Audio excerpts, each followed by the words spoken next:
Bismillahirrahmanirrahim. Assalamualaikum warahmatullahi wabarakatuh. Innal hamdalillah nahmaduhu wa nasta'inuhu wa nastaghfiruh wa na'udzubillahi min shururi anfusina wa sayyiati a'malina may yahdihillahu fahuwal muhtad wa may yudlil falan tajida lahu waliyyan mursyida. Asyhadu an la ilaha illallah wahdahu la syarikalah wa asyhadu anna Muhammadan abduhu wa rasuluhu la nabiyya ba'da. Allahumma fasholli wa sallim wa barik ala hadza nabiyil karim nabiyina Muhammadin sallallahu alaihi wasallam wa ala alihi wa sahbihi ajmain. Amma ba'du, fa ya ibadallah usikum wa nasibi taqwallah wa ta'atihi la'allakum turhamun. Ma'asyiral muslimin wa sahabatul mukminin rahimakumullah, sahabatul iman yang dicintai Allah. Alhamdulillah, semua alhamdulillah hamdan katsiran thayyiban barakan fi. Malam ini kita berkumpul kembali, diberi kesempatan oleh Allah untuk sekedar kita berkumpul memenuhi kewajiban Allah berupa thalabul ilmi. Semogalah apa yang telah kita capai sampai detik ini diberikan ganjaran ridho dan ampunan Allah Subhanahu wa taala. Amin. Mari kita kembali membicarakan masalah dampak-dampak buruk maksiat bagi pelakunya, yang malam ini sampai pada dampak nomor 14, yaitu dampak buruk maksiat yang ke-14. Orang yang berlaku maksiat akan berdampak, dia dikatakan oleh Allah tersesat di dunia dan akhirat. Tersesat. Biasanya kata-kata sesat ini adalah untuk orang yang punya aliran atau pemahaman lain gitu. Wah, dia aliran sesat nih. Wah, itu ya. Wah, ini Ustaz Wahyu pengajiannya sesat nih. Karena mulai jam 9. Emang jam berapa ya ngaji? Ya, jadi itu biasanya. Ternyata setiap perbuatan maksiat dijuluki sesat. Apa ini maksud sesat tuh? Ada dua sesat tuh. Kondisi sesat yang pertama adalah seseorang tidak dapat petunjuk dari Allah. Itu sesat. Nah, kondisi inilah yang Allah menghibur Rasulullah ketika pertama kali dapat firman, dapat wahyu di Gua Hira itu kan, Iqra kan? Iqra. Habis Iqra sampai ayat 5 itu 3 bulan Rasulullah didiemin sama Allah. Nggak dikunjungin sama Jibril. Rasulullah sedih. Ngomong sama Khadijah, nih jangan-jangan gue bukan nabi nih. Maksudnya cuma sekali doang tuh wahyu itu. Udah tidur, turun Al-Muzammil, turun Al-Mudassir, lalu turun surat Ad-Duha. Wad-duha walaili idza saja ma waddaka rabbuka. Tuhanmu tidak meninggalkan kamu. Nah, lalu ada ayat satu yang bilang begini.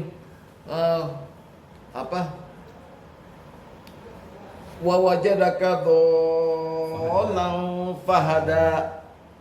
Bukankah dulu kamu sesat? Lalu aku kasih kamu petunjuk. Kata Allah, ya kan? Nah, ini banyak orang yang menganggap, oh jadi Muhammad dulu sesat dong. Enggak. Sesat itu iya namanya sesat, tapi dalam kondisi dia dulu belum dapat petunjuk. Maka fahada, aku kasih kamu petunjuk Muhammad. Gitu pengertiannya. Itu sesat yang pertama ya. Bahwa orang yang disebut sesat kalau dia nggak dapat petunjuk. Misalnya gini, kan Bapak tiap hari minta petunjuk 17 kali minimal. Ihdinas siratal mustaqim. Ihdinas siratal mustaqim itu artinya ini, hidayahilah kami. Ihdi itu berilah petunjuk kami, ya. Ihdina as-siratal mustaqim, ke jalan yang lurus gitu. Nah, kalau orang nggak dapat petunjuk atau sesat, ihdinas siratal mustaqimnya nggak dapat dia. Biar dia minta terus nggak dapet, Allah nggak kasih. Itulah Allah berkata dalam Quran, mayahdillah fala mudhillalah wa mayudlil fala hadiyalah. Siapa yang Allah sesatkan, siapa yang Allah beri petunjuk, nggak ada yang bisa nyesatin lagi. Tapi siapa yang Allah nggak kasih petunjuk, Allah sesatkan, ya nggak ada gitu loh. Paham ya? Jadi pertama kali sesat itu artinya tidak dapat petunjuk. Yang kedua, Sesat itu kondisi di mana orang salah jalan. Nyasar. Nyasar. Yang kedua nih. Iya. Nyasar dia. Dia mestinya jalan begini, jalan nih. Dia belok. Atau dia balik. Nah, salah arah. Tuh ya. Nah, sekarang orang maksiat yang mana? Dua-duanya. Orang maksiat dikatakan sesat kalau dia memang gak dapat petunjuk terus. Ya gimana dapat petunjuk? Allah turunin petunjuk kepada hati-hati yang bersih. Ya kan? Dia lihat, kalau petunjuk itu kayak pesawat, dia landing di airport yang bersih. Dia nggak mungkin landing di comberan, nggak mungkin. Di hati yang kotor. Makanya orang maksiat tuh hatinya kotor, nggak mungkin di landingin sama hidayah. Gitu loh. Jadi orang yang maksiat tuh pertama sesatnya karena dia nggak dapat petunjuk, nggak menerima petunjuk, disesatkan. Yang kedua, dia salah arah, nyasar, salah arah. Itu loh. Makanya terima aja kalau Allah bilang Anda maksiat, Anda berarti sesat.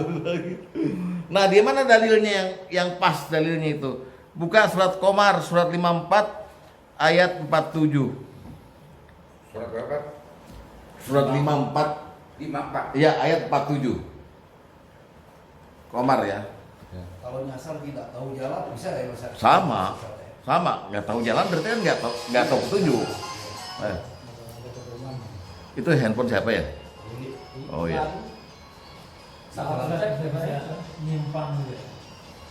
Oke. Surat 54 ayat 47. Lihat julukan orang yang bermaksiat apa tuh? Innal mujrimin, ya. Tolong diingat-ingat ya. Kita mulai dengan istilah apa? Mujrimin. Artinya apa? Orang-orang berdosa. Ya. Innal mujrimina fi dhulalin wa su'ur. Sungguh orang yang berdosa itu sesat. Sesatnya di mana? Di dunia. Dan wasu'ur dan neraka. Bacanya begini nih ayat nih. Sungguh orang yang bermaksiat itu sesat di dunia, salah jalan, nggak dapat petunjuk, dan sesat di neraka. Mestinya dia ke surga, nyasarnya kemana? Nah itu maksudnya. Bacanya gitu ya. Bacanya gitu. Supaya paham. Bacanya gitu. Ya, sungguh orang yang berdosa itu, yang bermaksiat, ya, dia sesat di dunia, dia nggak dapat petunjuk, juga dia salah jalan, dan sesat di neraka, sesat di akhirat. Maksudnya nggak nyampe surga, mampirnya di neraka. Itu dalilnya. Ya, dia sesat, dia mujrimin tuh sesat. Apapun maksiatnya. Dan bisa juga kali tanya Gimana? petunjuk yang mungkin telah diperoleh sebelum maksiat, Iya. itu hilang gitu. Bisa hilang, Dicabut sama Allah. dicabut, disesatkan, nggak diberikan lagi gitu. Walaupun dulu udah ngerti gitu ya. Walaupun dia beriman dulunya. Itu hati-hati ya. Dan setiap orang tuh dikasih petunjuk yang normal, ada yang standar, ada yang berlebih, gitu loh ya. Nah, kita lihat lagi. Sekarang kita ngomong yang di dunia dulu. Di dunia dulu, ya. Khusus kesesatan di dunia untuk orang-orang yang maksiat diomongin juga sama Allah ini, difirmankan juga surat Ibrahim. Surat Ibrahim ayat 2 dan 3. Ya. Sifat-sifatnya nih orang yang maksiat itu sesat di dunia, kenapa ada di sini? Oke, kita lihat ya. A'udzubillahi minasyaitonirrajim. Lillah punya. Allahil ladzi lahu ma fis samawati wa ma fil ard. Allah lah yang punya segala apa yang di langit dan di bumi. Udah deh, ini kita nyerah nih. Ini enggak usah ditakwil lagi bahwa Allah pemilik semuanya, oke? Wa wailul lil kafirina min adzabin syadid. Dan celakalah orang-orang kafir. Tadi tuh mujrimin tadi tuh ya. Karena siksaan yang sangat pedih. Baru kita lihat ayat 3-nya. Lihat baik-baik nih, ada 3 sifatnya nih. 1 ya. Siapa orang kafir itu yang mujrimin tadi yang disiksa pedih? Alladzina yastahibbunal hayatad dunya alal akhirah. Yaitu orang-orang yang pertama lebih suka dunia daripada akhirat. Ya. Dua, wa yasudduna an sabilillah. Dan dia sukanya ngalang-ngalangin kebaikan. Jadi nggak suka adanya kebaikan, ngalangin orang dari jalan Allah. Ya, dua. Oke. Tiga, ya. Wa yabghunaha iwaja, dan ingin supaya jalan tadi itu bengkok. Jalan Allah kalau bisa jangan ada yang bener deh. Jadi kalau orang ke masjid, ke musola, pain lu belum tentu surga. Nah, tuh, ngalang-ngalangin. Kepengennya orang itu jangan alim amat gitu loh. Biasa aja. Itu tiga sifatnya. Maka kata Allah, ulaika fi dhalalim ba'id. Orang yang kayak gitu berada dalam kesesatan yang jauh, alias sesat. Tapi unsurnya apa? Satu, suka dunia daripada akhirat. Nah, orang kalau suka dunia daripada akhirat, salah jalan, pasti maksiat. Pasti. Entah itu nyolong, entah itu apa segala macam, pasti. Yang kedua, dia ngalang-ngalangin orang, jangan jadi orang baik lo. Aduh, nih dunia umur lo cuma segini. Cari bolong. Nah, gitu lah, ya. Itu dah sifatnya di dunia. Makanya dibilang orang maksiat itu sesat di dunia dan sesat di akhirat. Di dunianya sifatnya itu. Pertama lebih suka dunia daripada akhirat. Nggak mikir dia kalau nanti bakal diazab Allah, dihisab, nggak mikir. Dunia. Yang kedua, dia pengen ngalang-ngalangin orang jangan sampai jadi orang baik di jalan Allah. Jadi nyasarin gitu. Yang ketiga apa? Tadi dia pengen supaya jalan kebaikan itu jadi mungkar semua. Jadi udahlah, ini hidup ini cuma sekali. Akhirnya Allah bilang ulaika fi dhalalim mubin. Mereka itu sesat. Sekali-sekali healing. Nah, healing. Healing mijet. Ya menghalang-halanginya kan tuh. Iya. Tipuan juga kan ya. Iya. Paham sini ya. Jadi kenapa orang maksiat disebut sesat? Karena itu dibongkar sama Allah semua sifatnya gitu loh. Padahal Nabi berkata, hubbud dunya ra'su kulli khati'ah. Itu ilmu pasti itu ya. Cinta dunia pangkal dari semua kesalahan. Pangkal dari semua kesalahan, bukan takut hati. Jadi Rasulullah mau nunjukin bahwa Anda kalau cinta dunia silakan, tapi cinta dunia itu pangkal dari semua kesalahan. Kita hidup di tempat yang pangkal buat masalah. Astagfirullahaladzim. Saya itu nangkepnya fi kulli atim gitu ya. Hah? Salah ya, fi kulli atim. Fi kulli khati'ah. Khoti'ah ya. Bukan khati'atin. Oh. Iya. Itu nangkepnya itu dari dulu udah nancep itu fi kulli atim. Fi kulli khati'atin, bukan fi kulli atin, fi kulli khati'atin. Tapi bacanya di waqaf fi kulli khati'ah. Artinya kesalahan. Ya itu ada di hadis nomor 1. Dek, masih anget nih, Dek. Gimana? Mau dijual ya, Dek? Pas 10. Apa kan bedanya? Bilang? Tanya situ. Enggak, udah. Bedanya orang ubudunnya sama orang yang mensyukuri nikmat. Ya Pak, artinya kita kan juga disuruh mensyukuri nikmat. Iya. Karena Allah menciptakan Iya. A, B, C, kita harus syukuri itu nikmat itu. Dan ubudunnya gimana perbedaan yang saling yang paling tegas itu? Begini yang paling tegasnya begini. Kalau Bapak lihat surat Al-Qasas, kita tuh boleh menikmati dunia dengan mensyukurinya. Ya. Dengan perkataan Allah, wala tansa nasibaka minad dunya. Jangan kau lupakan bagianmu di dunia ini. Ya. Gitu. Tapi jangan kamu demenin. Jadi kalau kamu pegang dunia, tuh pakai ini. Jangan pakai ini. Sekali pakai ini, sekali pakai ini, sekali pakai ini nih. Gitu. Udah, kehilangan pasti sakit. Gitu. Tapi pakai ini. Gitu ya. Tato. Amma binikmati rabbika fahadis ya, Pak. Hah? Wa amma binikmati rabbika fahadis. Apanya? Itu mensyukuri nikmat itu. Iya, menyebut-nyebutnya. Tapi begini, yang penting kalau di situ di aduha tuh ya, di aduha yang Bapak mesti ambil mengenai sekarang ini, walal akhiratu khairul laka minal ula. Jadi akhirat tuh lebih baik segalanya daripada yang kau sekarang pegang. Gak ada apa-apanya dunia ini. Gitu. Ya. Lihat hadis nomor 1. Kata Rasulullah, hubbud dunya ra'su kulli khati'ah. Cinta dunia adalah pangkal dari tiap kesalahan. Hadis 1. Hadis 1. Ya, kalau bisa hafalin nih. Jadi kalau bapak misalnya dapat harta yang lumayan lah, duit sejuta, gopecek misalnya gitu, nggak usah didemenin. Alhamdulillah, udah. Alhamdulillah, biasa aja. Nggak kerasa transfer, mesti digebukin duitnya sekalian. Ya, jadi ingat itu. Nah, kemudian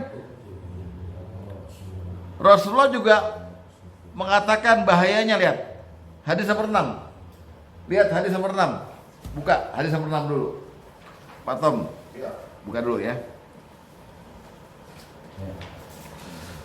Apa kata Rasulullah? Man ahabba dunyahu adarra bi akhirati.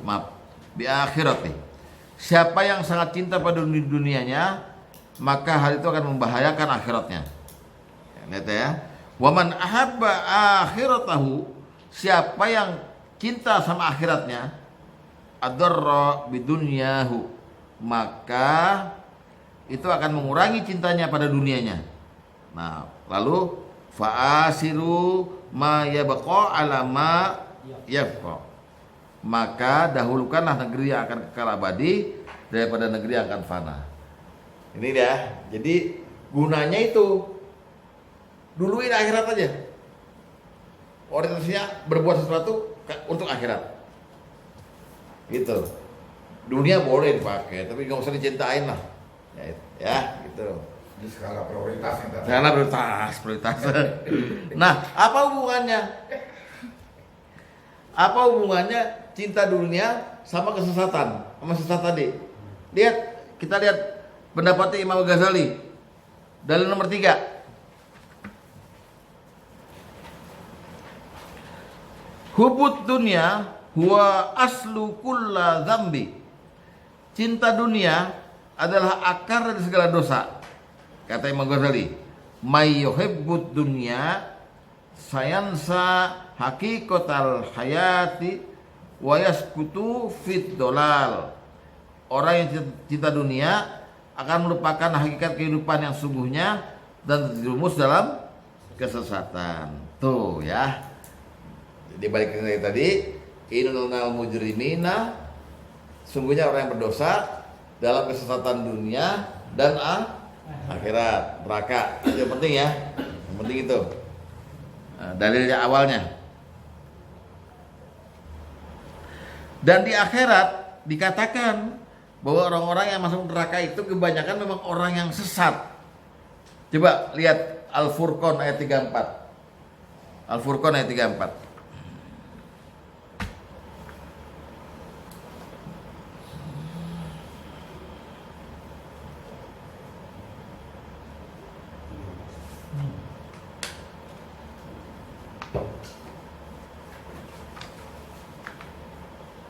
Apa bunyinya? Alladzina yahsyaruna ala wujuhihim ila jahannam. Orang yang dihimpun ke neraka dengan diseret muka mereka ke jahanam. Ulaika syarrum makana. Mereka adalah orang-orang yang paling buruk tempatnya. Wa adallu sabila, dan yang mereka paling sesat jalannya. Kenapa disebut paling sesat? Karena mereka nyasar ke situ. Aslinya kemana mestinya? Aslinya. Ini diseret lagi wajah. Nah, apalagi seret. Sering bener aja diseret. Mantep ya. Nah ya. Nah, sekarang pertanyaannya, kenapa maksiat itu disebut dengan sesat? Dan sesatnya kayak apa? Sesatnya adalah sesat dari jalan yang lurus atau siratal mustaqim. Jangan main-main namanya siratal mustaqim. Siratal mustaqim itu ada dua pengertian. Pertama, pengertian siratal mustaqim adalah agama Islam. Agama Islam. Ini yang ngomong Allah langsung nih. Yang kedua, pengertian siratal mustaqim adalah surga. Jalan menuju surga. Nah, kalau orang dikatakan sesat dari jalan yang lurus, sesat dari siratal mustaqim, maksudnya dia sesat tidak mendapat petunjuk Islam. Dia sesat tidak meniti jalan menuju surga. Tuh loh. Orang maksiat itu begitu. Dia tidak menjalankan Islam dengan baik dan dia tidak mencoba jalan Allah menuju surga. Makanya dia nyasar. Nggak nyampe-nyampe. Mari kita meneliti surat Al-An'am 125. 125 ya, dan 126 ya, pelan-pelan nih kita garap dulu nih ya, mengenai siratal mustaqim yang kaitannya dengan sesatnya. Famay yuridillahu ayyahdiyahu yasrah sadrahu lil Islam. Nah, habis itu dulu ya. Barang siapa yang Allah menghendaki akan memberikan kepadanya petunjuk loh nih ya kan? Petunjuk. Allah lapangkan dadanya kepada Islam. Jadi ke bapak nih, kalau bapak udah nikmatin Islam, sebenarnya bapak udah dikasih petunjuk nih, udah aman. Karena dada kita lapang terima Islam, nggak main-main nih. Yasrah sadrahu lil Islam. Ya, ridho kan? Yasrah sadrahu lil Islam. Tapi kalau yang nggak dikehendaki Allah, yang dikehendaki Allah sesat, Allah akan jadikan dadanya sempit, ya, seolah-olah lagi mendaki langit. Begitulah Allah menimpakan siksa pada orang yang tidak beriman. Dah sampai situ ya. Nah, lalu tahu-tahu di 126-nya Allah sebut apa coba? Lihat. Kata Allah, wa hadza siratu rabbika mustaqima. Dan inilah jalan Allah yang lurus. Yang mana? Surga. Yang salah. Yang mana? Islam. Jadi Islam itu disebut dengan siratal mustaqim. Orang yang sesat, maksiat karena dia nggak nempuh Islam, nggak sempurna Islamnya. Cocok nggak perlu ini? Cocok. Orang yang maksiat disebut sesat karena dia nggak menempuh jalan Islam. Kalaupun menempuh tidak sempurna. Coba tengok baik-baik perintahnya Allah ketika orang Islam disuruh berislam secara kafah. Ya ayyuhallazina amanu dukhulu fis silmi kafah. Ya kan? Hai orang beriman, masuk Islam kamu secara kafah, sempurna, secara total. Lihat koma, wala tattabi'u khutuwatis syaitan. Kamu nempuhnya jangan nempuh jalan setan. Terang aja dia nyesatin kamu. Gitu loh. Nah, itu jadi sesatnya orang maksiat karena dia tidak menempuh jalan Islam. Jalan setan. Nah, yang ditempuh jalan setan mau. Setan bagi biji, setan. Inilah kemudian Rasulullah menerangkan siratal mustaqim dalam hadis nomor 11. Ayo, lihat.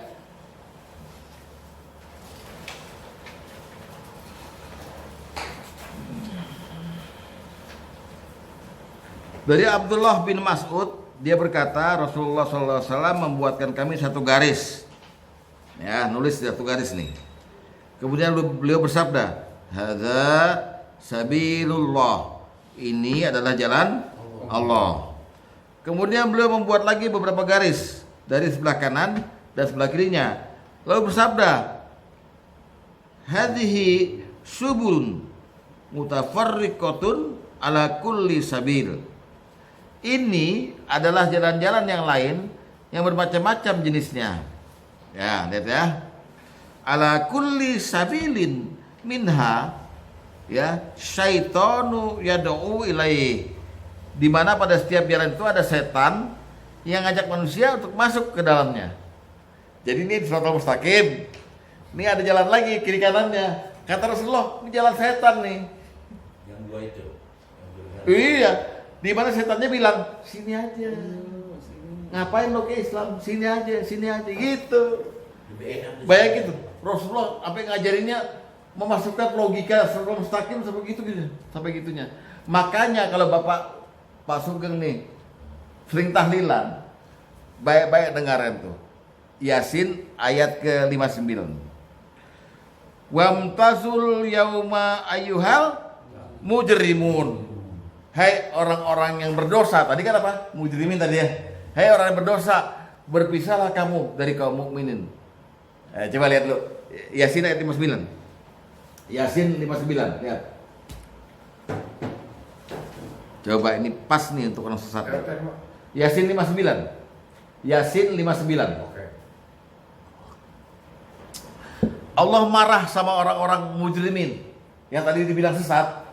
Allah marah, lihat. Wamtazul yauma ayyuhal mujrimun. Dikatakan pada orang yang berdosa, orang yang berkafir nih. Berpisahlah kamu dari orang mukmin pada hari ini, hai orang-orang berdosa, orang berjahat, orang yang maksiat. Suruh pisah ya. Lalu Allah marahin mereka. Kata Allah, alam ahad ilaikum ya bani Adam alla ta'budus syaiton innahu lakum adu mubin. Bukankah dulu aku udah bilang kepada kamu manusia supaya kamu tidak menyembah setan, maksudnya tidak ikut langkah setan. Karena setan itu musuh kamu. Lihat baik-baik, wa ni'buduni hadza siratul mustaqim. Tapi kalau lebih baik nyembah saya lewat Islam itu. Ini jalan yang lurus kata Allah. Walaqad adalla minkum jibilan katsira. Sungguh setan itu telah menyesatkan kamu sebagian besar di antara kamu. Afala taqilun? Kamu enggak mikir apa? Ya, dimarahin sama Allah. Gara-gara ada siratal mustaqim tidak ditempuh, tapi dia milih jalan kiri dan kanannya, di mana ada setan di situ. Itu namanya ikut langkah setan. Sesat. Udah paham ya? Jadi prosesnya orang sesat paham ya? Ya, bahwa dia itu nyasar, minta petunjuk, ihdinas siratal mustaqim, maksiat. Dia nggak dapat petunjuk lagi. Dia pindah jalan, nyasar dia. Gitu. Kalau dipikir setan itu makhluk ciptaan Tuhan yang sombong. Iya. Betul. Iya. Lalu Rasulullah kemudian menerangkan lagi mengenai siratal mustaqim tadi. Ya. Dilengkapi lagi nih sama Rasulullah. Hadis nomor 9. 9. Dari Nawas bin Sam'an, seorang sahabat Nabi SAW, dari Rasulullah SAW, beliau bersabda, Daraballahu masalan siratam mustaqima. Allah membuat perumpamaan tentang jalan yang lurus. Oke? Perumpamaan ya. Di atas dua bahu jalan itu pinggir ya, ada dua dinding yang memiliki banyak pintu yang terbuka. Oke? Ya Pak. Pada masing-masing pintu ada tirai-tirai yang kendor. Di tengah-tengah jalan itu ada penyeru yang berseru, wahai manusia, lewatilah jalan-jalan ini, jalan oleh kalian semuanya, dan jangan sekali-kali menyimpang. Dari arah atas ada juga penyeru yang apabila seorang lewat jalan tersebut hendak membuka salah satu pintu-pintu yang ada, akan disuruhkan padanya, celaka kamu, jangan kamu buka, karena jika kamu buka, kamu akan terperosok ke dalamnya. Maka diterangkan oleh Rasulullah, jalan lurus tersebut adalah Islam. Tirai-tirainya adalah hukum Allah. Pintu-pintu yang terbuka adalah hal yang diharapkan Allah. Penyeru di tengah jalan adalah kitab Allah. Sedangkan penyeru yang menyeru dari atas adalah Allah yang beri nasihat untuk mengingatkan setiap muslim. Jelas ya? Jadi kalau kita bilang ihdinas siratal mustaqim, Allah udah kabulin sebenarnya. Tapi manusia sering tergoda sama dunia tadi tuh. Lebih cinta dunia, akhirnya dia pindah jalannya. Nah, udah sesat. Prosesnya sederhana Pak, gitu doang. Pak Tom begini deh, udah kelebihan ilmu dia. Nyerap itu cara nyerap. Yang terakhir hidayah nih Sate. Allah yang memberikan nasihat untuk Iya. hidayah. Iya petunjuk. Harusnya begitu kan, harusnya kita ikutin. Kalau Islamnya bener pasti nggak sesat ya. Tapi kalau kita pikir-pikir ya kita ini maaf ya, kita yang munafik semua. Karena munafiknya begini, ubud dunia kan, ubud dunia. Dan kita apa memang senang di dunia. Kalau senang di akhirat mau mati loh. Banyak kan istilah kita masih pengen hidup gitu. Kita lu kali. Loh, kamu kalau Nggak mau dibawa kita ya, Pak. jadi kita kan kalau berdoa ya Allah kalau panjangkan umur itu kan masih cinta dunia kalau doakan banyak. Baik, sekarang kita masuk bab kedua. Jenis-jenis maksiat yang dikatakan sesat apa aja? Jenis-jenis maksiat yang memang dikatakan sesat dalam Quran apa aja? Katakan sesat ya. Apa aja? Nah, Jenis-jenis maksiat. yang dikatakan sesat. Ya kan kalau tadi dibilang orang maksiat itu sesat. Nah, dia ngapain pun dibilang sesat? Ada 3 besar. Pertama dia syirik, kedua dia kafir, ketiga dia murtad. Jadi apa? Syirik, kafir, murtad. Gitu aja kok. Nah yang kafirnya yang banyak. Zina masuk situ semua. Zina, judi. Ya. Oke, sekarang kita lihat yang syirik. Yang syirik kita lihat Al-An'am ayat 74. Nah, ini perkataan Ibrahim kepada bapaknya, ya. Tapi yang kita lihat adalah kalimat terakhirnya ya. Oke. Wa idz qala Ibrahimu li abihi Azar. Ingatlah di waktu Ibrahim berkata pada bapaknya Azar. Oke.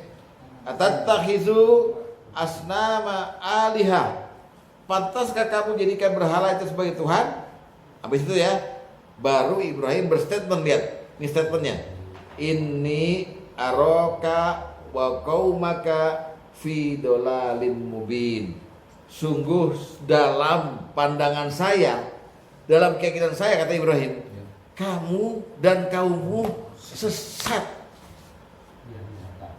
Yang nyata-nyata sesat karena kamu nyembah berhala. Jelas ya? Jadi syirik adalah sesat. Seandainya Bapak menyembah berhala dalam bentuk yang paling ringan, yaitu jimat. Iya, itu kan nyembah jimat tuh. Wah, dengan ini saya bisa kebal, dengan ini saya bisa selamat. Iya, seandainya tuh, maka Bapak dihitung bermaksiat dalam kesesatan yang nyata. Wah, Ini syirik ya tadi. syirik. Kalau kecil gitu. Nah, Kalau kecil. ini udah kecil, udah paling. Nah, kita lihat kan maksiat sesat nih. Ini maksiat paling besar nih, ini syirik nih. Nah, kenapa penyembahan berhala itu sesat? Sesatnya di mana? Ada dua unsur. Pertama, dia kok percaya sama satu benda yang tidak bisa ngasih mudarat atau manfaat. Kok dia menyembah itu? Satu. Kedua, kok dia mau-mauan megang sesuatu yang nggak bisa ngabulin doa dia. Sesatnya di situ. Nih, misalnya Bapak nggak usah jauh-jauh deh, kencing di pohon, ya. Assalamualaikum, amit, mau kencing, jangan ganggu ya. Kalau dia, loh, emang dia denger, emang dia ngabulin gitu, malah kesurupan nanti, ya gitu. Nah, kita kira itu syirik, sesat. Hati-hati, ya. Coba lihat surat 46 ayat 5. Surat 46 ayat 5. Ayat 5. Surat 46 ayat 5. Oh, oke. Itu sesat di syirik yang pertama tuh. Ya. Waman adol. Siapa yang lebih sesat? Mimman yad'u min dunillahi. Daripada orang yang menyembah sembahan selain Allah. Lihat. Malla yastajibu lahu ila yaumil qiyamah hum an du'aihim ghafilun. Sesuatu yang tidak bisa ngabulin doa dan juga nggak pernah memperhatikan orang yang berdoa padanya.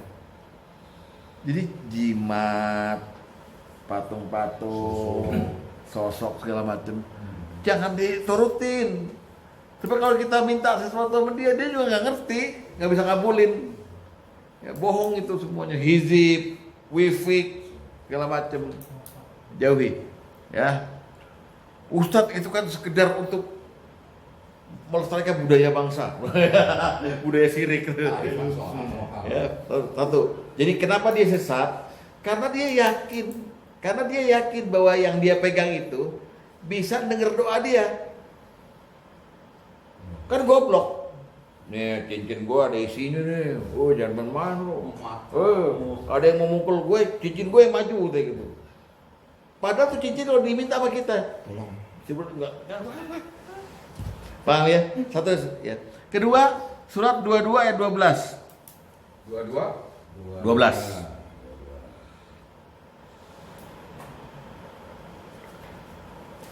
Yad'u min dunillahi ma la yadurruhu wa ma la yanfa'uh. Dzalika huwad dhalalul ba'id. Ia menyeru kepada selain Allah sesuatu yang tidak dapat memberi mudarat dan pula tidak bisa manfaat padanya. Ini sesat yang jauh. Bapak, maaf ziarah ke kuburan wali. Kuburan wali. Mana itu? Gunung Jati ya? Apalagi? Demak, macam. Ya. Nyanyi kita. Maulaya sholli wa sallim daiman abada ala habibika khairul khalqi min wali niku pirang-pirang karomahe nabi niku pirang-pirang mujizate. Maksudnya wali itu sangat banyak sekali karomahnya, sakti. Nabi banyak mujizatnya gitu. Ya waliullah, ya habibullah, saya mau punya hajat begini, sampaikan pada Allah. Jadi kita itu berdoa pada dia. Walaupun kita bilang sampai kepada Allah, maksud kita jadikan wali-wali itu perantara. Dia nggak bisa kasih manfaat kita, nggak bisa kasih mudarat kita. Itu loh. Sekarang banyak kan? Wah, negara paling banyak yang beginian tuh Thailand sama India. Kedua Indonesia. Thailand. Pekong di sana. Begini kan? Iya. Dan itu yang paling tingginya namanya ini bahasa Thailandnya Prabuddha Mahameni Ratana Patimakon. Coba cek di Google. Tiap Rabu pagi rajanya Thailand tuh mandiin dia. Namanya Prabuddha Mahameni Ratana Patimakon. Patungnya cuma segini. Hitam gitu, giok hitam. Disembah-sembah. Ya. Ustaz kok tahu ya, namanya profesor sih ya. Gimana sih, lu kan nggak pengalaman ya. Gitu ya. Gitu ya. Jadi itu pertama syirik. Lalu maksiat yang kedua murtad. Apa kan? Murtad. Iya murtad dulu lah. Ya, kafir banyak soalnya. Iya. Lihat Ali Imran 90. 90. Iya. Apa kata Ali Imran 90? Innal ladzina kafaru ba'da imanihim. Sungguh orang-orang kafir yang tadinya beriman. Jadi kafir sudah beriman nih. Dia tadinya beriman nih, Islam nih. Lalu dia kafir kan. Sumasdadu kufra, lalu bertambah kekafirannya. La yuqbalu taubatuhum wa ulaika humud dhalun. Taubatnya enggak diterima dan mereka sesat. Hati-hati. Ya. Hati-hati. Di sini mulai ada wilayah di mana kita mesti nafsi-nafsi. Jangan selamat Natal, kan cuma buat budaya doang Ustaz. Jangan udah macam-macam dah, ya. Jangan sampai kita punya akidah keluar dari Islam. Juga Al-Baqarah 108. Al-Baqarah 108.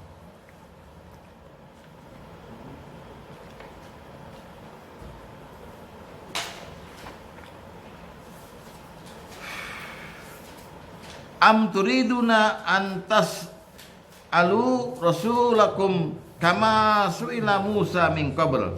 Nah, itu nggak usah dipikirin ya. ini cuman pertanyaan aja. Apakah kamu menghendaki untuk meminta pada Rasul kamu seperti Bani Israel minta pada Musa zaman dulu? Baru di sini ada hukum nih. Wa may yatabaddalil kufra bil iman, siapa yang nuker iman sama kafir, faqatul sawa as-sabil, maka sungguh ratu telah sesat dari jalan yang lurus. Jelas ya. Tuh, itu murtad.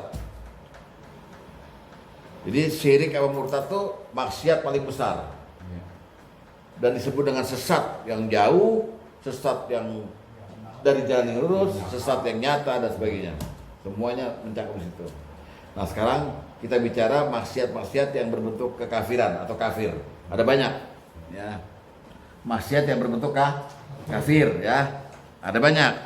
Ntar semua masuk sini nih, ada judi, ada ini, pokoknya sesat semua ya. Tercakup dalam lingkup kafir, fasik, zolim, mujrimin, berdosa segala macam ya. Tapi ini inti-intinya aja. Kafir pertama adalah kafir kepada rukun iman. Kafir kepada rukun iman. Jadi misalnya gini, kita nggak beriman pada Allah, nggak beriman pada malaikat, nggak beriman pada kitab-kitab, nggak beriman pada nabi-nabi, ya kan? Nggak beriman pada hari kiamat, nggak beriman pada takdir. Nah itu kafir yang kepada rukun iman itu disebut dengan sesat. Dengan sesat. Dusta sama rukun iman. Iya, iya. Kafir pada rukun iman. Mendustakan. Surat An-Nisa 136. Ini sering dibawain sama Ustaz Luli nih di Arkom nih. An-Nisa 136. Saya selalu membacakannya setiap satu kalimat saya baca terjemahnya dulu biar paham Bapak-bapak ya. Oke, kita mulai ya. Ya ayyuhallazina amanu, hai orang yang beriman, aminu billahi wa rasuli. Tetaplah beriman pada Allah dan Rasulnya. Tetaplah beriman pada Allah dan Rasulnya. Wal kitabil ladzi nazzala ala rasuli, dan kepada kitab yang Allah turunkan pada Rasulnya. Terus wal kitabil ladzi anzala min qabl, dan kepada kitab yang Allah turunkan sebelumnya. Lihat. Wa may yakfur billah, siapa yang kafir pada Allah, wa malaika dan malaikat, wa kutubi daripada kitab-kitabnya, wa rusulihi dan pada rasul-rasulnya, wal yaumil akhir dan kepada hari kiamat, faqad dalla dalalan ba'ida, sungguh dia telah sesat yang sejauh-jauhnya. Oke. Ini udah hukum ini, udah hukum. Jadi maksiat Anda hari kiamat, takdir, masih ragu-ragu, malaikat, maka Anda telah sesat. Makanya maksiat yang ini disebut dengan sesat.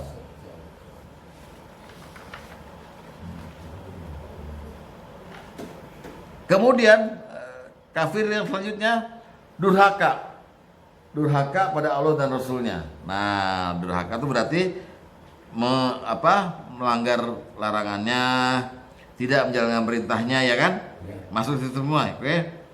Surat Al-Ahzab 36. Siapa kan? Al-Ahzab surat 33 ayat 36.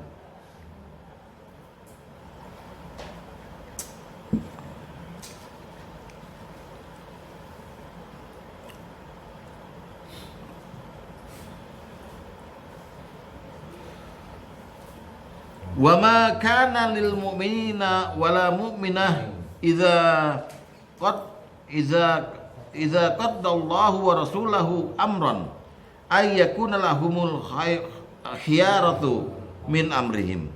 Tidaklah patut bagi laki-laki dan mukmin dan perempuan mukmin apabila Allah dan Rasulnya telah menetapkan satu ketetapan, akan ada bagi mereka pilihan lain tentang urusan mereka.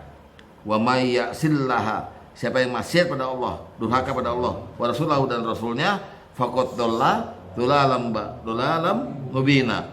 Dan barang siapa yang durhaka Allah dan Rasulnya, sungguh dia telah sesat dengan sesat yang nyata. Banyak syariat itu deh. Syariat. Tetapannya gitu ya. Zakat segala macam. Betul. Gitu, ya. Atau larangannya. Apa? Larangannya. Larangannya ya. Larangannya ditabrak. Jadi semua nih, akhirnya semua nih, judi masuk sini semua. Jadi semua maksiat sesat.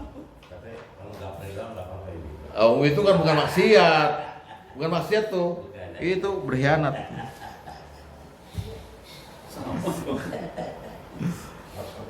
Gaplay doang nggak apa-apa bukan. Lalu orang yang disebut maksiat dari hal kafir selanjutnya adalah orang yang mengingkari Quran. Mengingkari ya. Quran, ya, wah gawat nih.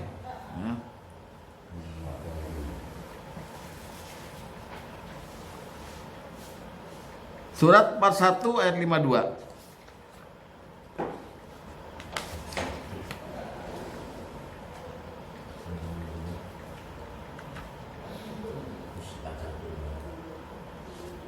Satu 53 ya. 52. Tambah-tambahin Ya. apa tuh?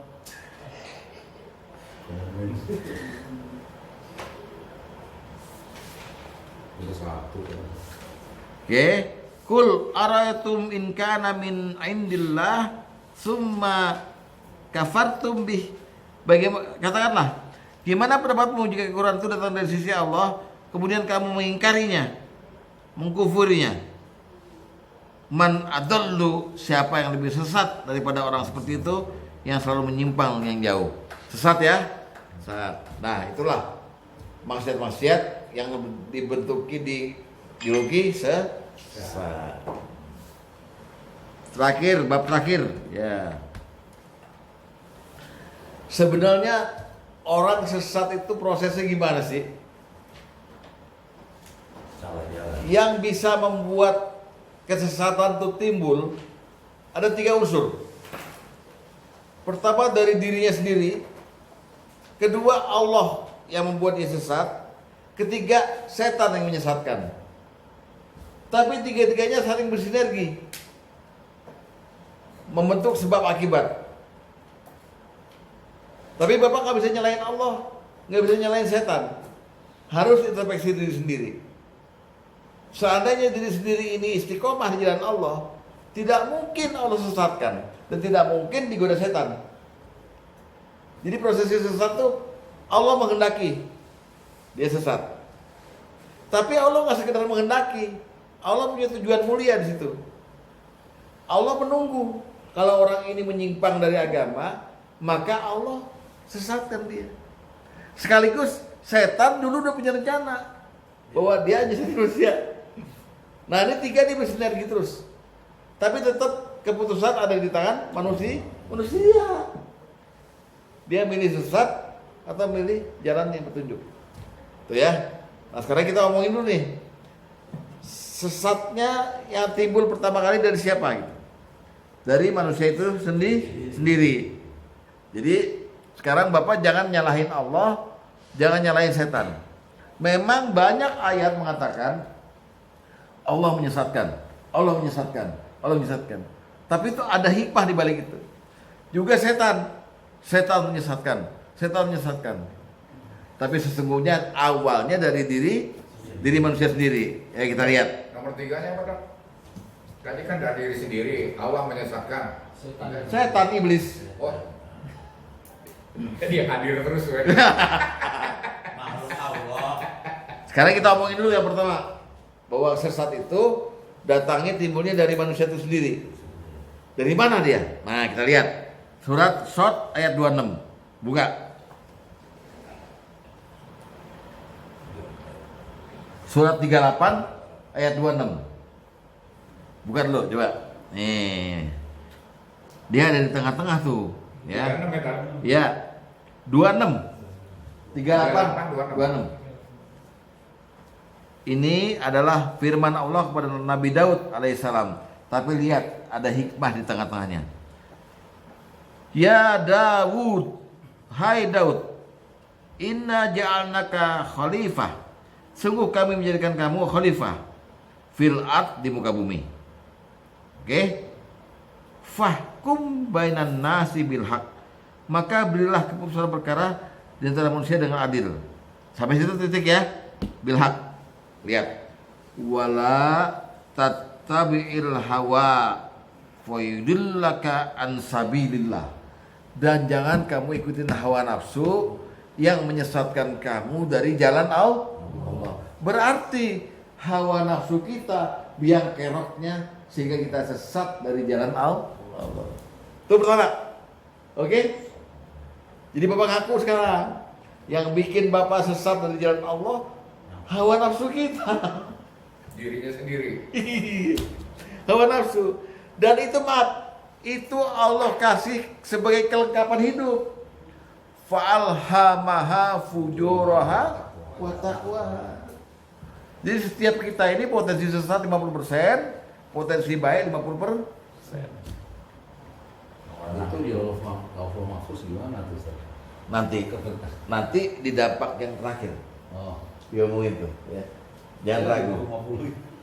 Gini, intinya gini, kita punya daftar nama kita ada di dua tempat. Kita sebagai ahli neraka, oh iya sekarang. kita sebagai ahli surga. diwariskan ke sini itu ya. Oh gitu. Nyambung. Nanti buru-buru pulang aja ke sana. Ya, jadi pertama kali sesat itu timbulnya dari siapa? Dari hawa nafsu kita. Hawa nafsu tadi. Hawa nafsu. Ini si HW parah nih. Parah emang. Kalau nggak ada HW nggak bisa nih. Hawa nafsu yang paling parah, yang dibilang Pak Tony, paling parah. Seseorang bilang begini, kita hidup cuma sebentar. Bentar lagi udah tua mati. Ayo enjoy. Nah itu. Pos-pos. You live only once. Nah, yang begini di Quran ada. Coba kita lihat. Di Quran ada. Surat 45. Saudara, 45 Al-Jasiyah. Ayat 23. Ayat 23. Jangan kawin batal.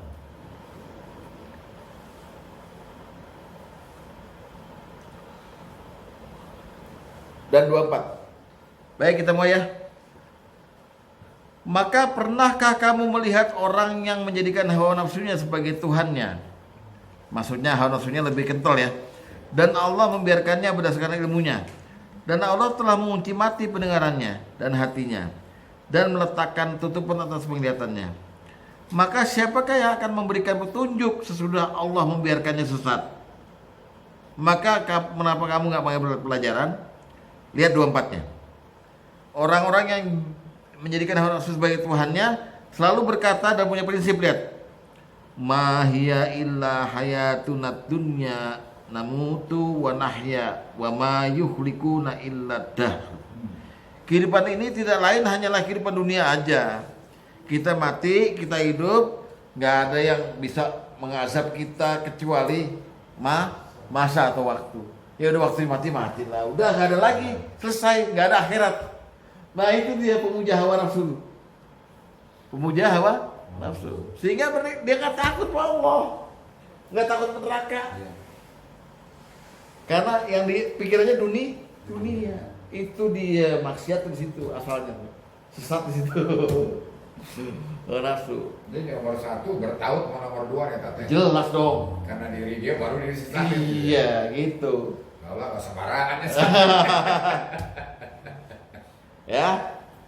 Jadi hati-hati Pak. Maksiat itu dampaknya yang ini lebih berat nih dari yang lainnya nih, karena kita disebut sesat. Sesat loh. Ya. Bahkan sahabat Nabi namanya Abu Kilabah. Sahabat tabi'in lah. Itu pernah berkata begitu, bahwa orang yang memuja hawa nafsu sesungguhnya mereka sesat dan saya tidak memandang lainnya kecuali mereka akan ke neraka. Orang ini menyitir perkataan dari sahabat-sahabat Nabi yang lain yang senior itu. Jadi hati-hati. Memang udah diplot orang yang sesat, memiliki kesesatan dan bermaksiat, ingatnya cuma dunia, ujungnya neraka. Hadis nomor 3. 2 deng. Hadis nomor 2.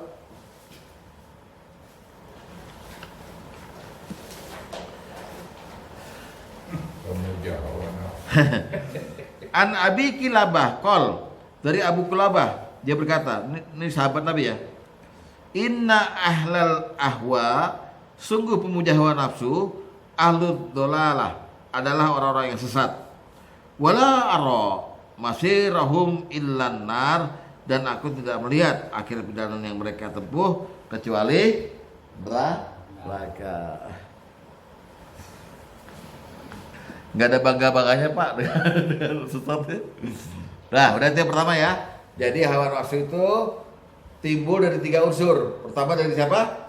Dari diri sendiri, yaitu hawa nafsu. Yang kedua dari siapa? Dari Allah. Nah ini ada sering ya, Allah menyesatkan. Berarti kesesatan itu timbulnya dari siapa juga? Dari Allah. Gimana maksudnya?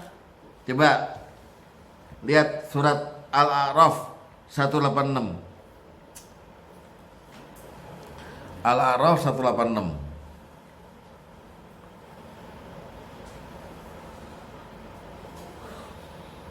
Perhatikan baik-baiknya, jangan pakai hawa nafsu ya. Lihat. May yudlilillahu fala hadiyalah. Ya, wa yazaruhum fi tughyanihim ya'mahun. Barang siapa yang Allah sesatkan, maka baginya tidak ada orang yang beri petunjuk, dan Allah membiarkan mereka terombang ambing dalam kesesatan. Ini kan kesannya kok langsung aja nih. Ini misalnya Pak Sugeng lewat nih, wah saya sesatkan gitu ya, ya kan? Jadi Allah punya kuasa menyesatkan. Ya. Ada nanti, ini baru mau diungkap ya. Sekarang kita lihat, ini prosesnya gimana? Proses Allah menyesatkannya. Lihat dulu dasarnya, hadis nomor 8.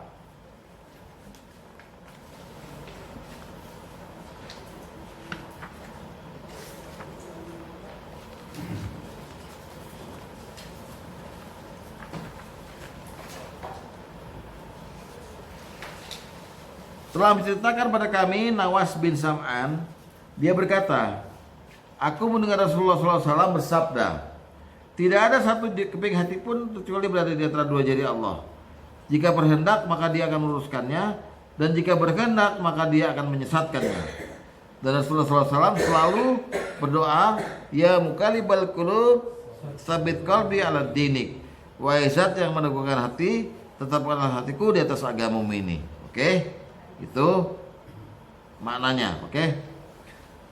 Maknanya Allah menyesatkan karena Allah menguasai hati-hati kita. Allah mengetahui dan menguasai. Nah, Musabital qulub ya. Bukan muqallibul Bukan musabital ya. Oke, sekarang kita lihat Pak Ustadz Luli tadi nanya, sebabnya apa Allah menyesatkan? Sebabnya Allah menyesatkan apa? Sebab-sebab Allah menyesatkan. Oke. Ya kan? Pertama, Allah berkehendak ada orang yang ditanya di akhirat nanti. Ini loh, Pak Karim dikasih hidayah, Pak Lubis dikasih kesesatan. Maksud Allah, Allah akan menanyakan pada 2 orang ini, kenapa kamu sesat, kenapa kamu baik. Jadi biar ada yang ditanya. Satu, tujuannya biar ada yang ditanya di akhirat. Oke. Yang kedua, biar neraka ada penghuninya. Iya kan? Iya betul.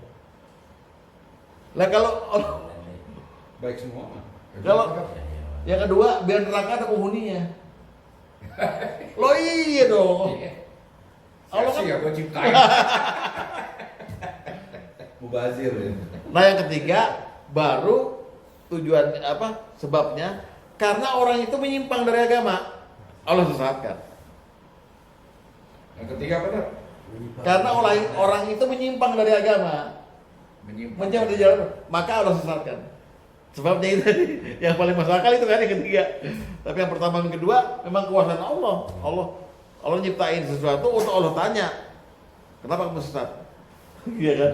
Yang kedua untuk ngisi neraka. Tolong ulangin yang pertama tadi Pak. Supaya ada yang ditanya di akhirat nanti. Kenapa kamu sesat? Loh ini Al-Quran yang bilang, bukan saya. Ada iseng ini deh. Hah? Bukan iseng. Allah menciptakan sesuatu dengan hak kok. Bilang dengan main-main. Ini coba deh, Allah ciptakan neraka sama surga. Ya mesti ada penghuninya kan.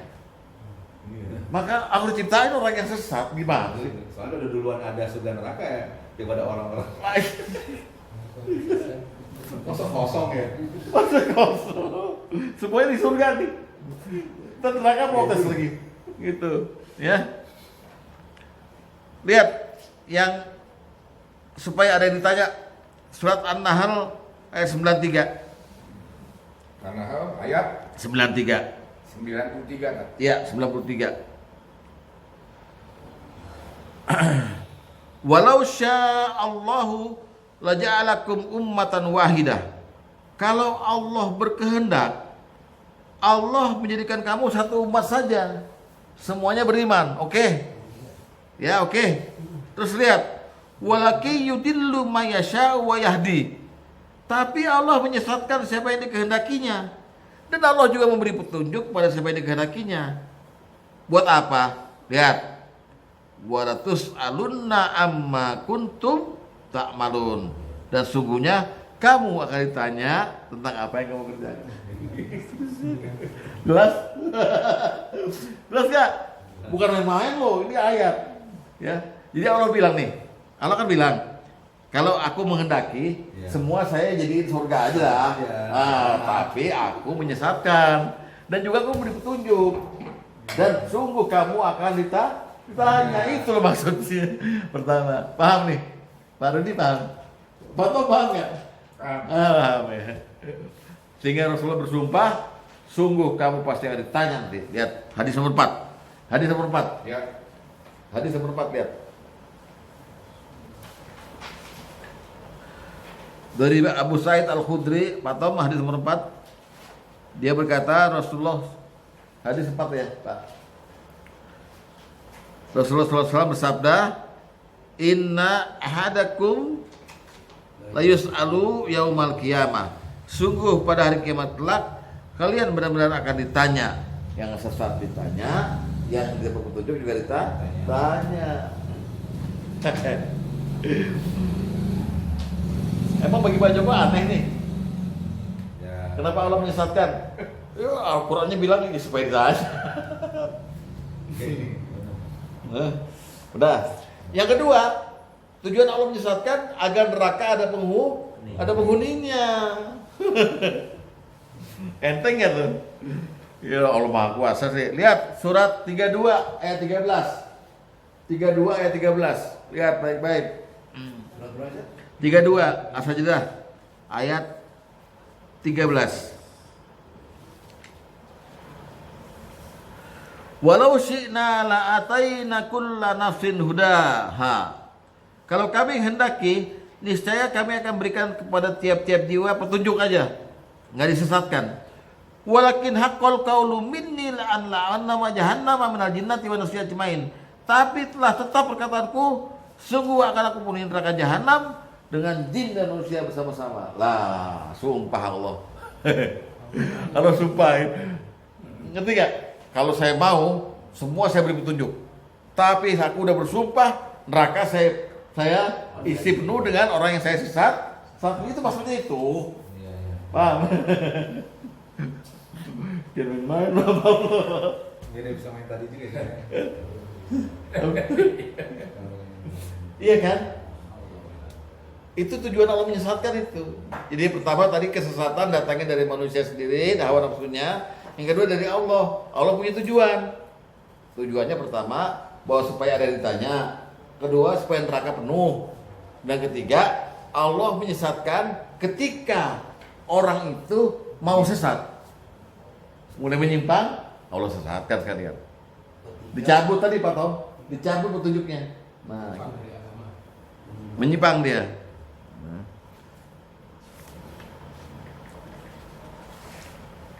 Ntar dulu, lihat dulu ini yang tadi yang neraka hadisnya belum tuh. Ya, yang neraka hadis nomor 12. Hadis 12 dulu, lihat yang neraka tadi. Dari Abu Hurairah, Rasulullah SAW bersabda, surga dan neraka saling berdebat. Neraka berkata, yang memasukiku hanya orang-orang yang angkuh dan sombong. Ya, angkuh sombong itu sesat ya. Surga berkata, tidak ada yang memasukiku kecuali orang-orang miskin dan orang rendahan dari kalangan manusia. Maka Allah Azza wa Jalla berfirman pada surga, engkau adalah rahmatku denganmu aku sayangi orang-orang yang aku kehendaki dari hamba-hambaku. Dan Allah berfirman pada neraka, engkau adalah siksaku, denganmu aku siksa orang-orang yang aku kehendaki dan dari hamba-hambaku. Lihat, Allah berfirman, walikulli wahidim minkuma mil'uha, dan setiap dari kalian akan dapat isiannya, penghuninya. Jadi Allah udah bersumpah nih, surga, saya akan penuhi kamu. Hai neraka, saya akan penuhi kamu. Itu makanya neraka dipenuhi orang-orang. Paham ya? Ya. Tapi di surga nggak ada api ya? Ada. Hah? Ada api. Ada. Ada kan. Bapak mau masak apa pakai api juga. Merokok juga boleh. Kalau merokok dari neraka. Kan gue tahu arahnya ke sono. Bukan udah mateng-mateng semua kan? Nah yang ketiga, Allah menyesatkan kalau orang itu mau sesat memang. Jadi dia mulai miring-miring nih. Ya mulai menyimpang dari agama, ya Allah cabut hidayahnya. Allah cabut, Allah sesatkan dia. Gitu. Ya. Yang mencampur adukan ya. Iya, bisa jadi begitu. Surat At-Taubah. Surat At-Taubah 115. 115. Lihat baik-baik nih. Ini Allah udah benar-benar memfilter ya. Lihat At-Taubah nih. Wa ma kana Allahu liyudilla qauman. Allah sekali-kali tidak akan menyesatkan satu kaum. Ba'da ishadahum hatta yubayyina lahum ma yattaqun. Bayangkan tuh. Allah sekali-kali tidak akan menyesatkan satu kaum atau seseorang sesudah Allah terlebih dahulu memberi petunjuk pada dia dan menerangkan apa yang dilarang. Udah gitu menyimpang ya udah. Iya. Jadi orang itu udah tahu ini haram, ini apa, udah dikasih petunjuk dalam hatinya dan dia yakin. Misalnya minum haram nih, babi haram nih, gitu, ya kan? Orang itu nekat, gitu, maka Allah sesatkan baru. Karena Allah bersumpah begini gitu, ya. Dia sesudah orang itu tahu larangan-larangan Allah, dia sendiri melanggar, ya udah saya sesatkan. Kayak minggu lalu itu, yang rusakin Rusakin kalian itu. Kan ada saying, mendingan nggak tahu dah. nggak belajar. Nah kemudian ketika Allah menyesatkan begitu, melihat orang ini menyimpang, baru Allah bilang begini, lah karena kamu udah nggak ngikut sama kitabku, sama perintahku, langgar laranganku, saya kirim kamu temen yang nyesatin, namanya Korin. Nih, tuh baru ada unsur ketiga, iblis. Lihat surat 43 Zukhruf, surat 43 ayat 36 dan 37. Surat 43 ayat 36. Ya. Dan 37.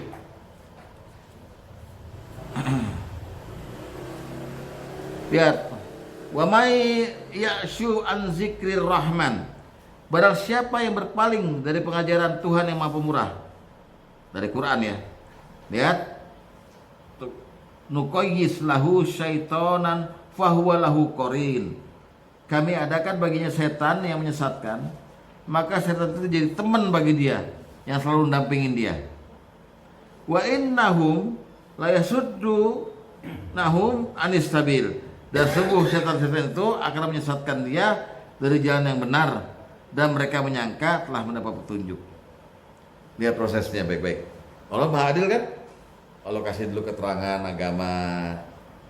Allah terangkan yang mana yang dilarang. Dia nyimpang, gue kirim temen lo yang jagoan nih. Nih buat lo. Korin itu ngerayu terus. Dari rayuan itu hawa nafsunya timbul. Iya muter jadi. Ngerti gak? Hawa nafsu dari Allah, dari setan nyampur aduk di satu. Itulah kesesatan yang nyata. Ya. Paham Pak ya prosesnya? Ya.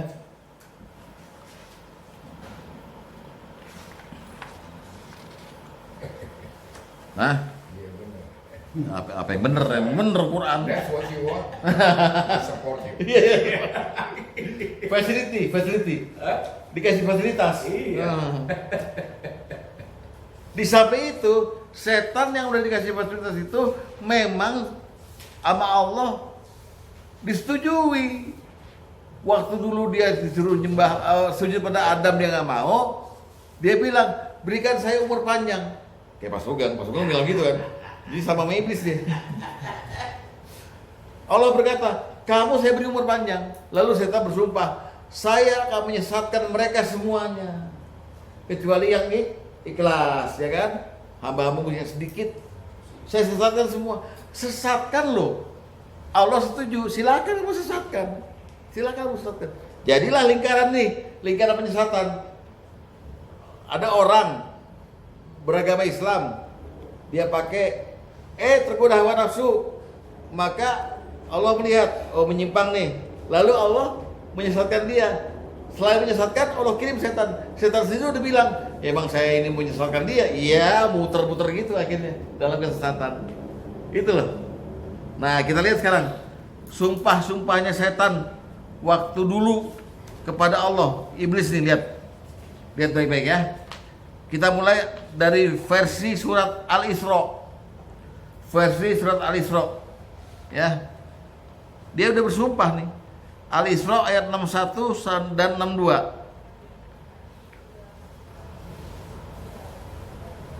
Apa katanya Allah? Dan ingatlah tatkala kami berfirman pada para malaikat, sujudlah kamu semua pada Adam. Lalu mereka sujud kecuali iblis. Dia berkata, Allah berfirman ini, si iblis berkata, apakah aku akan sujud pada orang yang kau ciptakan dari tanah? Iblis berkata lagi, terangkanlah padaku, inikah orang yang kau muliakan atas diriku? Sungguh jika engkau memberi tangguh padaku sampai hari kiamat, niscaya benar-benar akan aku sesatkan keturunannya kecuali sebagian kecil. Bayangkan tuh, la ahtanikanna dzurriyyatahu illa qalila. Aku sesatkan. Dia bersumpah. Nah, sumpahnya ini kemakan. Allah bilang, silakan sesatkan. Caranya gimana? Nunggu orang itu nyimpang, maka Allah kirim setan nih. Ini kerjaan lo nih. Jadi muter, kesesatan tuh muter-muter aja. Ya. Itu sumpahnya. Lalu ada versi lagi, versi Al-Hijr, versi Al-Sod, versi Al-Araf. Nggak usah dibaca, nanti di rumah aja. Sekarang lihat jalan-jalan apa yang dilakukan oleh iblis, oleh setan dan anak buahnya untuk menyesatkan. Dari 3 pintu. Pintu Islam, pintu hijrah, dan pintu jihad. Orang kalau udah berislam dengan baik, diprotes sama setan, dirayu. Masih belum bisa dirayu dari pintu hijrah. Kan setiap orang kan berhijrah kan, artinya dari yang jahat ke yang baik gitu. Masih belum bisa dari pintu jihad. Jihad itu artinya bersungguh-sungguh. Jadi dari 3 pintu ini selalu kita digoda iblis. Akhirnya sampainya kita bisa menyimpang bermaksiat karena kita kalah dalam pelaksanaan Islam, dalam pelaksanaan hijrah, dan dalam pelaksanaan jihad. Kalahnya di situ. Ya, lihat hadis nomor 5.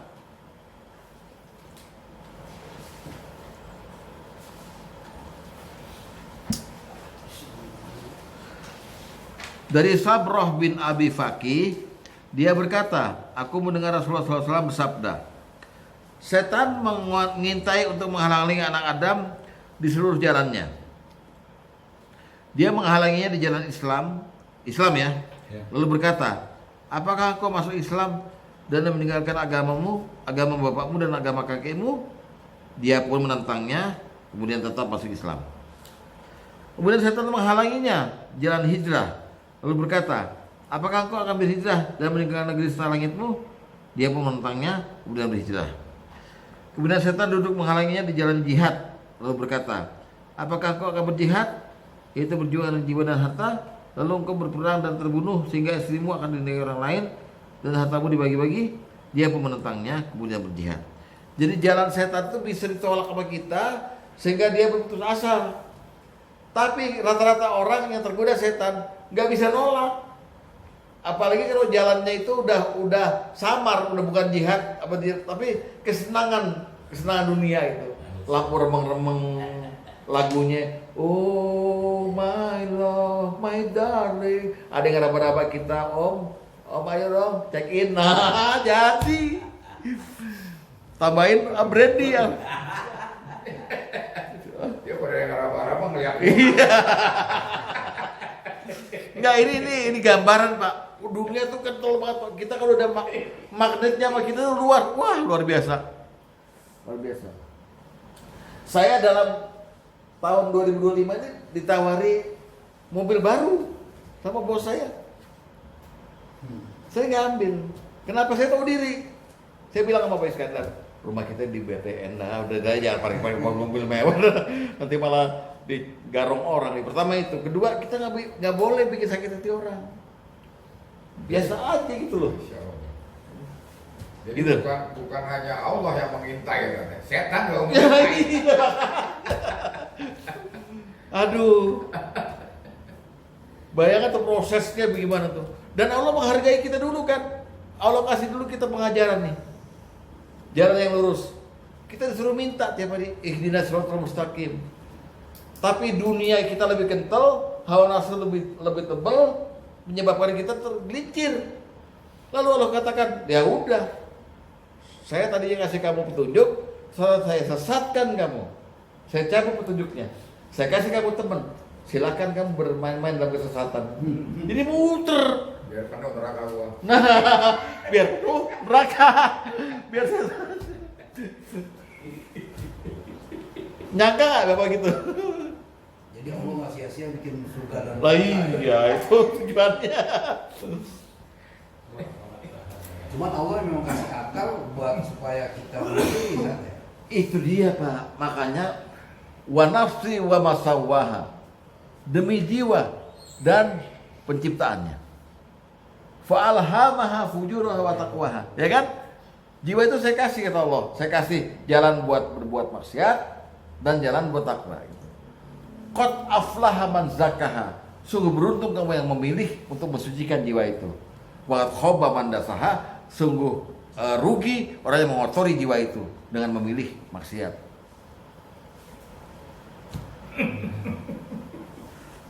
Ustadz dia kok begitu? Apa Ustadz itu? Ya. Nah, buat tambahan lihat tadi nomor 10. Tadi nomor 10 buat tambahan. Ya. Udah mendekati akhir ya tadi.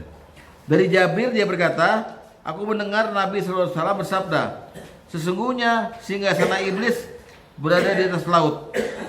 Dia mengirim bala tentara setan ke seluruh penjuru untuk menggoda manusia. Yang paling tinggi kedudukannya bagi iblis adalah setan, yang paling besar godaan penyesatannya. Nah. Diintai loh sama iblis loh. Dan dia canggih Pak, dia pakai satelit, pakai internet loh. Ya. Dah. Paling akhir ada tips dari Rasulullah SAW. Jauhi maksiat dan jangan takut dengan orang ahli maksiat dan orang yang sesat. Jangan takut, karena mereka tidak bisa apa-apa sama kita. Seandainya kita mau memegang agama, ya jangan takut gitu. Tapi jauhilah pergaulan orang awam. Pokoknya kalau udah kelihatan masih ada depan mata kita, ya udah jauhi aja. Lihat surat Al-Maidah 105.